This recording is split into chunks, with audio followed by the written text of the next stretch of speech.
आता एक अत्यंत महत्त्वाची बातमी समोर येते। मीरा भाईंदर रोडवरील थुंगा हॉस्पिटल जवळ संजोली ज्वेलर्सच्या समोर मेट्रोच्या स्लॅबचा काही भाग कोसळलाय।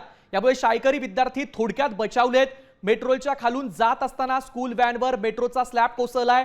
मोठ्या प्रमाणावर मेट्रोचं काम मीरा रोडवरती सुरू आहे आणि याच ठिकाणी ही सगळी घटना घडली आहे।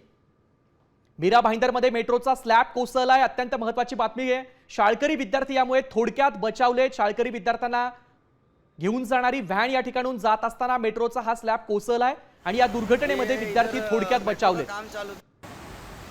दरम्यान या संदर्भात अधिक माहिती देण्यासाठी आपल्यासोबत जोडल्या गेल्यात आपल्या प्रतिनिधी साक्षी यादव। साक्षी, आपण बघतोय की काही दिवसांपूर्वीच अशा पद्धतीची एक दुर्घटना मुंबईमध्ये घडली होती। त्या पाठोपाठ आता ही आणखी एक घटना समोर आली आहे। काय अधिकची माहिती आहे? नक्कीच आपण बघतोय की काही दिवसापूर्वी चेंबूरमध्ये अशी एक घटना उघडकीस आली। आता मीरा भाईंदर रोडवरील थुंगा हॉस्पिटल जवळ संजना ज्वेलर मोटर्सच्या जवळ जो आहे तो स्लॅब कोसळल्याची धक्कादायक जी माहिती आहे ती समोर येताना आपल्याला पाहायला मिळते।